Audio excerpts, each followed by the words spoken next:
Hey guys, Ark here, bringing to you a fix to Chapter 1, Episode 6 of my Learning Night Elf series. So, Chapter 1, Episode 6 previously was the Build Order versus Orc episode, and it came to my attention due to one of the comments, so thank you to that the building, or the video may not really be, I guess, up to what I would consider current standards are. So we're going to be rehashing that video and fixing that a little bit with this new video here. So basically what I did is there's three common, or at least what I would consider there's three common building placements that you can do versus Orc. All three of which I guess have their own merits for it. Really, building placement is particularly important versus Blade Master. I always would start off my base in one of these fashions until I confirm that I'm against a Blade Master or a Farseer, or I guess something else. If you're not against a Blade Master, your build placement isn't as important, but if you confirm it's not a Blade Master, that's really the most important thing. So keep that in mind, that if you're not against a Blade Master, your building placements isn't as important. And if I am not versus a Blade Master, I will then switch over to making a little bit more of an open base, similar to the video that I already have posted. So with that said, this first build that we're going to be watching, you see I enabled some cheats to make this go a little bit faster. This is essentially my opening if I was going to go Keeper of the Grove Mass Hunt. So I did a couple of videos on that. I did episode 13, which is the building order for that strategy, and then I also covered a more in-depth analysis of the strategy in chapter 2. So this would be roughly my build placement, and the idea behind it, this was just going to build an Ancient of War, so ignore that. Essentially the idea behind it is you're going to block off your base, or at least part of your base, with the Hunter's Hall and the Moonwell. So you want to get to a point where you only have one opening into your base. That will allow you to close off your base if the Blade Master runs in to harass, so that it's a way to ensure that you get a kill that way. But it also doesn't hurt you later on if you need to run into your base, or even if you TP, you don't have to waste casting Treants to open up your base. So I kind of flip-flop both ways, but I think this is the best way to do it, is to basically just have a wall off with your Moonwells here. So if the Blade Master runs in here, you can just build a Moonwell right here, or a shop, or something else that will ensure the Blade Master stays in there.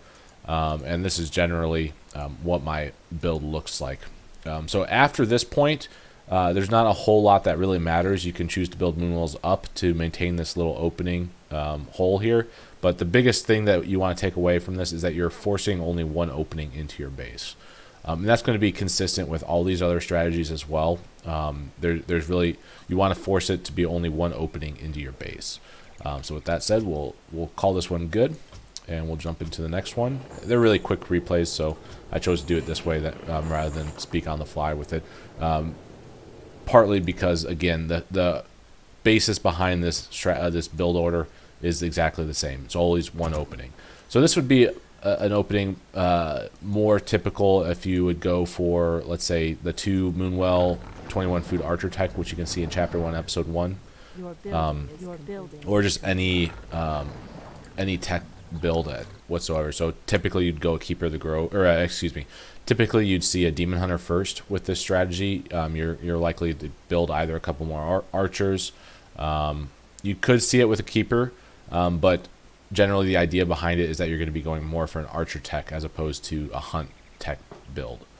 And so with that said, you can see before you tech to tier 2, a lot of players will choose to build this Moonwell. And essentially what this does is you can either use the Ancient of War that's going to go down right here. You can walk this Ancient of War back, place it here to close it off, or you can even use a shop, which is what I use right here. So this is essentially a full wall off. Now, typically, don't take the tech timing or whatever into this. I'm strictly building it to show what the base would look like. Your goal is essentially to this is one opening that it's with a tree, so you can lift it up and move it when you need to get out of your base. But these openings allow Druids of the Talon or stuff to walk through. and it's an opening that you can later open up once your tech buildings have finished, or once you are no longer worried about Blade Master harass in your base. So the priority again is still one pathway into your base. Usually this wall off won't occur until after you tech tier 2, so there is potential for the Blade Master to run into your base early on and do some harassment there. But because you're building in such a way that there's only one opening into your base, you can just change your plans to then build a structure here that will force your opponent to either attack it or be stuck in your base forever. So that's kind of the idea behind it, and it's consistent with the previous game where you're only allowing one opening into your base. The idea behind why you don't close off this part of it is because if you're going for the archer tech, you kind of, it's helpful to have a little bit of space in the back of your base to either throw down winds or lures or whatever. Let's say you want to even surprise your opponent, you go archers into tech in tier 2, and you don't want him to know about your Hunter's Hall. Well, you throw a Hunter's Hall back here, he can't scout for it because your block off is so far up. If your block was right up here, he could either see the Hunter's Hall as part of your block, or it leaves them susceptible to being canceled at tier 2 or later. So that's kind of the idea behind why this is a little bit forward out compared to the previous placement, which was further back. The final one, I guess, that I'm going to cover is, personally, I think it's the weakest base layout you can do. But if you struggle a lot with that early harass and you don't want to wait for the time, it takes to get that wall off going, this is definitely something you can do, at least until you're more comfortable with it. Essentially, this is how Night Elves used to build their bases way back when, probably 12 plus years ago. I would say it's the longest building placement, so it's certainly viable. It's not going to be the thing that makes or break you most likely, but the key here is that you're building your altar and your moonwells in such a way that it's blocking trees off that allow you to put wisps here. So, which actually I'll unpause here. I'm just going to go for a little bit longer here. The idea is the Blade Master, immediately when he comes to harass, all these wisps are going to be protected by your buildings. He can't go in through these little openings here. He's stuck basically running around trying to attack, but he won't hit them. The downside to this is your base is completely open, so Orc can have free reign to anything he wants to do inside your base. He can see your tech buildings. He can potentially cancel your buildings. It's not ideal in the sense that you're not able to prevent the Orc from finding out any information on you. The nice thing about it, though, is it's pretty helpful to have an open base when you are trying to basically defend against late game pushes. So essentially your tech units or your ancients are going to be sitting out in front, and so you have a lot of space that you can keep your army in the background, and if he runs into you, well, all these trees are just going to be whacking his units, and you're going to do a ton of damage in a relatively safe position. That's often a very helpful thing, especially if your opponent thinks that he has to end the game or tries to get aggressive on you. It's very safe once your buildings are already up.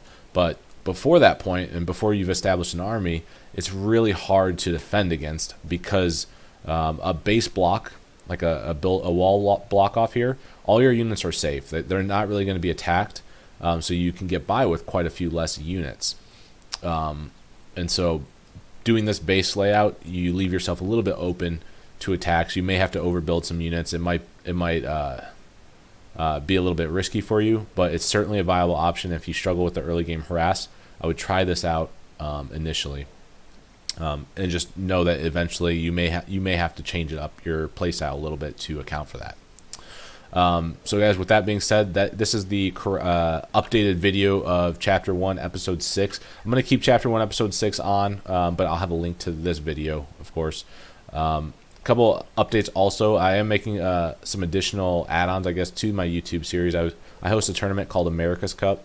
For those of you unfamiliar with it, you may start seeing videos of that once I get my audio issue fixed on Twitch. But yeah, so again, feel free to leave comments below, ask questions, whatever. I try to answer as best I can, and thank you guys for tuning in. Take care.